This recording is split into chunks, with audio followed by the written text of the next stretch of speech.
लूका अध्याय 15। खोई हुई भेड़ का दृष्टांत। तब सब चुंगी लेने वाले और पापी यीशु के पास उसकी सुनने के लिए आया करते थे, और फरीसी और शास्त्री कुड़कुड़ाकर कहने लगे, ये मनुष्य तो पापियों का स्वागत करता और उनके साथ भोजन करता है। और यीशु ने उनसे ये दृष्टांत कहा, तुम में से कौन है जिसकी 100 भेड़ें हों और उनमें से एक खो जाए तो 99 को जंगल में छोड़कर उस खोई हुई को जब तक मिल ना जाए खोजता न रहे? और जब मिल जाती है तब वह बड़े आनंद से उसे कंधे पर उठा लेता है और घर में आकर मित्रों और पड़ोसियों को इकट्ठे करके कहता है, मेरे साथ आनंद करो क्योंकि मेरी खोई हुई भेड़ मिल गई है।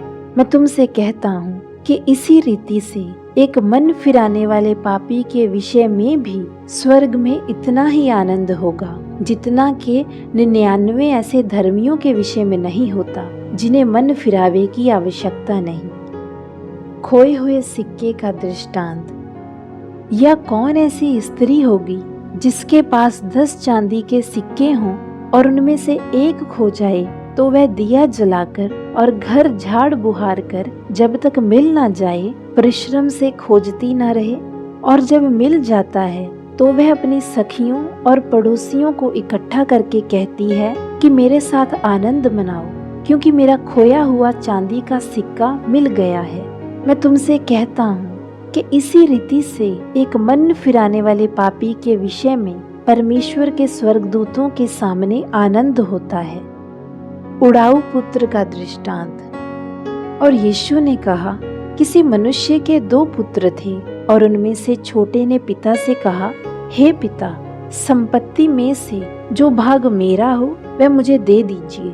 उसने उनको अपनी संपत्ति बांट दी। और बहुत दिन ना बीते थे कि छोटा पुत्र सब कुछ इकट्ठा करके एक दूर देश को चला गया और वहां रंगरलियां मनाने में अपनी संपत्ति उड़ा दी। और जब वह सब कुछ खर्च कर चुका तो उस देश में बड़ा अकाल पड़ा और वह कंगाल हो गया। और वह उस देश के निवासियों में से एक के यहाँ जा पड़ा। उसने उसे अपने खेतों में सूअर चराने के लिए भेजा, और वह चाहता था कि उन फलियों से जिसे सूअर खाते हैं अपना पेट भरे, और उसे कोई कुछ नहीं देता था। और जब वह अपने आपे में आया तब कहने लगा कि मेरे पिता के कितने ही मजदूरों को भोजन से अधिक रोटी मिलती है और मैं यहाँ भूखा मर रहा हूँ।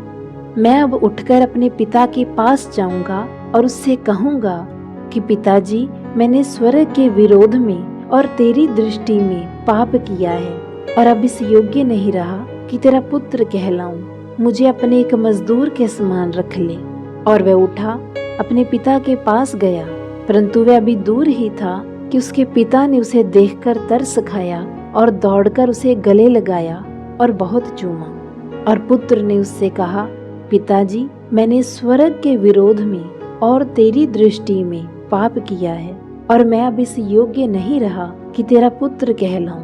परंतु पिता ने अपने दासों से कहा, झट अच्छे से अच्छा वस्त्र निकालकर इसे पहनाओ और उसके हाथ में अंगूठी और पाँव में जूतियां पहनाओ, और पला हुआ बछड़ा लाकर मारो ताकि हम खाएं और आनंद मनाएं। क्योंकि यह मेरा पुत्र मर गया था फिर जी गया है, जो खो गया था अब मिल गया है।